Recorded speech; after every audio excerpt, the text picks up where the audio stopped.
Today we're going to review another mock draft, and we're going to take the players and their landing spots and rank/draft them for Dynasty Fantasy Football for those rookie drafts. So you have them in tiers. So you have a landing spot to the player to have an idea how to evaluate them. Plus, it gives you something new, gives you some context to the player other than just drafting them and ranking them every single week. With that being said, we're going over another draft from the 33rd team. This is an updated one that came like yesterday or the day before, and it reflects the current draft order. And there's a sketchy part of it I want to talk about. That way I can get your guys' opinion on what's going on with this trend that they keep having. You probably already guessed if you've watched the other video, but let's dig in here. So here we go, 2.0, and see Chicago Bears first pick. Looks like they're sticking with Justin Fields here. Kind of good to see. Moving on down, first pick from the Texans here, Bryce Young from Alabama. Not much change other than it's the 102 instead of the 101. Top QB off the board, the QB1. So that should give him a longer leash. So let's see what happens there. But let's move on to the next guy we're going to be drafting in Dynasty Fantasy Football here. Will Levis to the Colts. Same spot as last time to the Indianapolis Colts. And I like this spot for him because he has Jonathan Taylor. He's got some pieces there. The Colts have been adding to the offensive arsenal last few years. So this could only help Levis going forward. Moving down here, next one should be probably Stroud. Not going to Seattle though, but instead he will be going to the Raiders. This is an interesting situation. In this scenario, Derek Carr's obviously out. Devontae Adams, I don't know what's going on with him in this situation. If Carr's out, it's going to be an interesting offense. Here they mentioned Tom Brady, a former New England Patriots QB. That has to be him. Possible going to Oakland. But if that doesn't happen, they'll be drafting a quarterback. CJ Stroud in this scenario would be their guy. Interesting considering what his weapons would be like, what Devontae Adams would do if Carr's gone and there's no stable veteran quarterback there. Would he want to stay? Would he cause a ruckus? Who knows? There's a lot of instabilities here with the Raiders. So I like Stroud as a prospect to an extent. I think he's all right. I don't think he's perfect or a top-tier guy. I don't know about this situation. I really just need more information as we get to the draft as what's going on with the team. But right now, it's not the greatest for him. Some of you guys might have a different opinion, but right now, I don't know. At 9, Carolina Panthers getting Quentin Johnston. And at first, I just looked at this and thought, man, this is interesting. But the more I think about it, the more I like it. He gives them something different. Big speed that can get downfield. You have DJ Moore. They make a good 1-2 tandem in the offense. It'd be fun to watch. Once they get quarterback patched up or figured out for the long haul, this could be a good duo. Him and DJ Moore together running routes. Moving on down here, we're going to the next pick. And let's see what we got here. Jordan Addison to the Houston Texans. At first, I didn't like it. At first, I wasn't a big fan of it. But I started thinking here. You got Bryce Young. Bryce Young, a decent quarterback prospect. Going to be the QB1 off the board in this scenario. And he's getting Jordan Addison. Jordan Addison's a very safe wide receiver prospect considering his production, considering his skill set. Brandon Cooks has been able to be productive here. Nico Collins has been able to be productive here. Addison has some talent, so he should deliver some type of production. Will it be top-tier production, or will it be just trendy, good, top-tier wide receiver 2, low-end wide receiver 1 production? Either way, it helps you, you know? So no matter what, I think that he's going to be all right, but it's not going to sit that well when you look at things from the external. But moving on, we're going to the next pick. Let's see what we got here. Not too far away. Anthony Richardson back to the Commanders.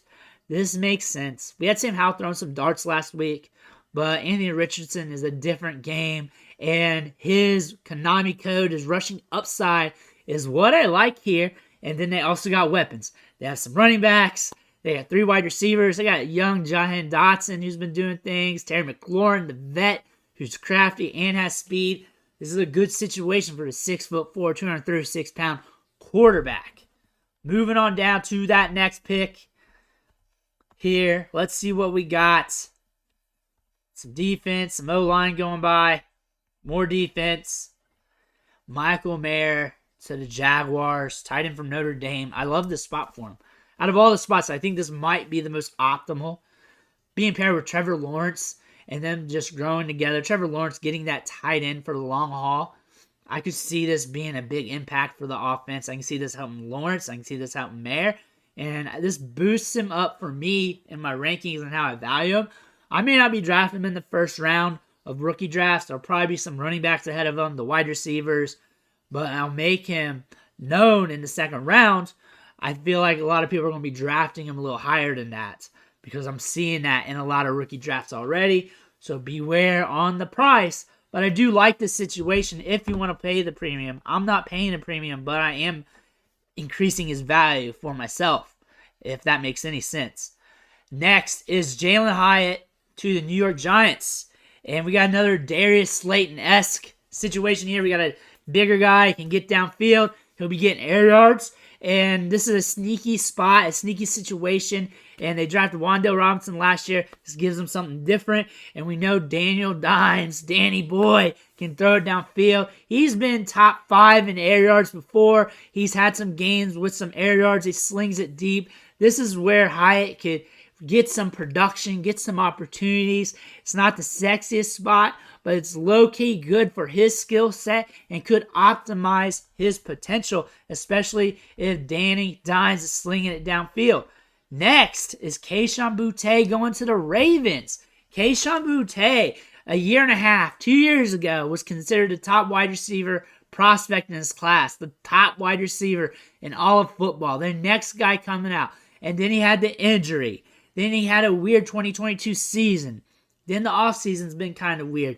Everything's been kind of weird. But if he sneaks in the first round, you got to give him some credit because that means he checked out with these NFL teams and they had some value on him. Him going to the Ravens is interesting due to the volume in the offense, due to where the volume goes in the offense. I mean to the tight ends and a lot of rushing attempts to the quarterback and running back. But still, you have him. You have Rashad Bateman. And if the volume increases, the deep targets increase, or if he just balls out like he was doing at LSU, then you got a prospect on your hands, and you're going to give him at a good discount in rookie drafts because he's going to get that Rashad Bateman discount in the first round like we saw him get back in the day. Same thing's going to happen to Boutte due to him being linked to the Ravens. And then also that shady 2022 season will give him that George Pickens discount. So you're going to get him at a cheap price tag in Dynasty, which is something I like to see on these good prospects, especially when they have question marks. Josh Downs to the Chargers. I love that for him. I think that is the perfect spot for him. I think he'd work well there. I think he could be the predecessor to Keenan Allen, or at least they try to make him do that. But there are some clips of him running some nasty routes, has good short area quickness, has good hands, he's explosive, he's been productive. He's a guy that can excel in this offense, and this is the right fit. It's the right fit for almost all the wide receivers, but for a guy like Josh Downs, you kind of want him to go there because you know it's going to work. At 26, the Cowboys snag Bijan Robinson. I don't see him falling this far, but there's a chance that the running back gets devalued due to the position, but I just don't see it. But at 26 to the Cowboys, we know Zeke is cooked. Tony Pollard in free agency, what's going to happen there? Bijan Robinson would be huge for this team. This is a sexy pick for them. And if he falls there, they're snagging him. That's for sure. If he's close, they might move up. Bijan Robinson would be an interesting piece in this offense. I think his value, considering he's going to this team, would be higher up there. Less skepticism. And I think this would be a good fit. Moving to that next pick. And we're about done with this first round. Now, that might be it. I don't think so. Jahmyr Gibbs to the Broncos. Javonte Williams is going to be out for a bit. He is going to be out for a bit next year. He's going to be later in the season before he comes back. They need help at running back. Even with Javonte Williams back, it's always good to have another running back. This kind of makes sense. There's other positions you can navigate to, But considering this is kind of a glaring need, especially for the short term, getting 2 good running backs is good in this day and age of football. You can spell them off and on with each other, let them last a little longer. Plus, Williams is another year into his rookie contract. Jahmyr Gibbs will be starting a rookie contract off fresh. So there's a lot of things. It's a high premium to pay for these running backs. But still, this is a thing that you could patch a hole with. Is there other positions they could probably go with? Yeah, probably. But Gibbs could help this team. And then we're just talking fantasy anyways. I think he could make an impact. I think he'd make an impact damn near everywhere he goes. I think since Bijan's light is shining so bright, Gibbs' output here is not going to be really noticed as much as it should be because he's a damn good running back prospect. And I think that might be it. That might be it for this draft. That is a true story. That is a wrap. And here we are to the tier maker. Let's rank these players up. First off, stud tier. You know how we do it. Is Bijan Robinson day in, day out. Number 1, numero uno, Bijan Robinson. Not moving to the Cowboys. Love this even more. If there was another stud tier on top, that's where he'd be at because this is a great spot for him. Just don't see it likely to happen, but it could. And then here, tier A, we're going to have to throw all the quarterbacks in because Superflex value is what we're working with, and that gives you a huge premium. The thing is, they're not going to go 1, 2, 3, 4, 5. Usually it's the first 2 top quarterbacks. Bryce Young might still get that QB1 premium, even though he's with Houston. It's expected to be with Houston, even though we got that coaching carousel going on right now. The thing is, I think somebody like Will Levis or Anthony Richardson overall in the market is going to tell us one of these guys are going to jump up, and I think it's going to be Richardson due to the Konami code, due to what they have in the offense. And if he's moved up this far in the NFL draft, that means he's moved up over draft season. So that makes sense. Stroud and Levis are almost on their own tier. So let's just do that. And then I love Jahmyr Gibbs. So I'd put him here. I think he goes right behind the QB2 in Superflex. Maybe QB3. Maybe after QB1. Depending on what you want to do. But the Superflex value at the quarterback position is something to take note. Now I got my tiers messed up to how I thought I was going to do it. But at the wide receivers, let's just put them all up here real quick. And just go over these guys because this is interesting. So here we go. Quentin Johnston, Josh Downs, Jordan Addison, Kayshon Boutte, and Jalen Hyatt. I feel like Downs, and Hyatt over here, they both went in great spots. Great spots for their skill set. Addison's in a sneaky spot. He's the safest wide receiver in the draft. I've seen wide receivers be productive here. And he's got a good rookie quarterback coming his way. We'll just have to wait on the transition. This might take a bit. So he's not bolstered up top here. I don't know. This back 3 is kind of like their own tier. Boutte had the weird 2022 season. We can't let him off the hook, but he's a damn good talent. He's on a suspect offense right now, but you can't discount him either. If he's getting drafted in the first round, that means he checked out during the draft season, during the combine, and they were like willing to take that chance and pay that first round premium. Quentin Johnston, I think this is a great spot for him, especially since he's going to be the first wide receiver off the board or one of the top ones. Carolina's not too bad. A lot of people are going to hate that initially, but they should end up patching up that quarterback position. And then 2, they need a second wide receiver. DJ Moore is a great guy to pair with him. He doesn't have to be the guy right away. There's some sneaky stuff. You can have Josh Downs ahead of him. You have Jordan Addison ahead of him. Kayshon Boutte is the guy you want to get in the last part of the first round all day and every day. Jalen Hyatt's going to be a sneaky guy in New York. I feel like Michael Mayer, tier D, tier C. He's like somewhere here. He's just hovering. And the thing about this, if you put him in tier D, this tier D is higher than the last draft's tier D or the draft prior because I really like him going to Jacksonville. Him and Lawrence just pairing together suits well to me. However, I am taking the wide receivers. I am taking the running backs. I am taking those guys higher just because of the fantasy football purposes. Because a tight end 5, 6, 7, 8 isn't much different than the tight end 25 from a week-to-week standpoint. And that is something I got to take note on when I'm paying capital for his tight ends. If he hits, if he does well, I'll pay a premium and get him later and pay more for him because I know I'm getting a good player. But right now, it's still expensive because even if he's good and he's considered a tight end 1, that could be just tight end 25, tight end 30 production still from a week-to-week standpoint.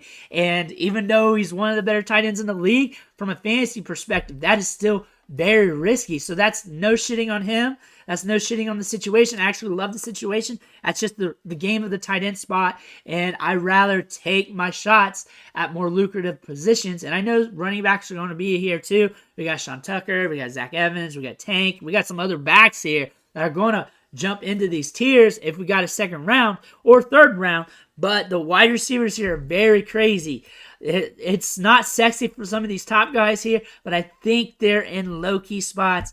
And the guys here that are low-key players went into some good spots. The conspiracy theory guy here is, what if they know something about Jackson Smith and the Jigba because he wasn't on this draft and he wasn't on the last draft? And what if they know something? Because going back to this mock, pull this up here off the top, let you know who's been mocking this. It's not like they're jabroni like writers or anything. It's Kevin Conn, a former scouting assistant from Jacksonville Jaguars. Justin Casey worked for the Arizona Cardinals football administration. I don't know these guys or who they are, but what if they know something? What's something up? What's something being tipped out?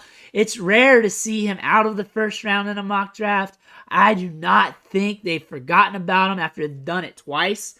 First time, I was skeptical. I don't know. I want to know what you're thinking because this is very interesting to me. I've seen him go in the first round of every single mock draft, but these last two, and I saw it happen again. I saw that they were re-ranked for the draft picks, and I was like, you know what? Let's shoot another shot on the 33rd team here. Let's go to this mock because this is very interesting that Jackson Smith, the Jig, was not in this draft, and I'm wondering where they have him at and where they have him being drafted for him not going in the first round. I want to know why. I want to know what's going on. I want to know if they know something or if it's just their feelings. I have no idea. Maybe they're just jockeying guys around for shock value.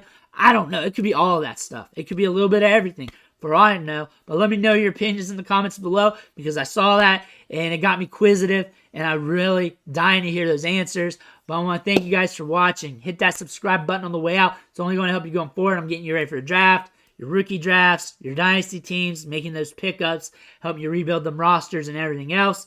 Again, I want to thank you for watching.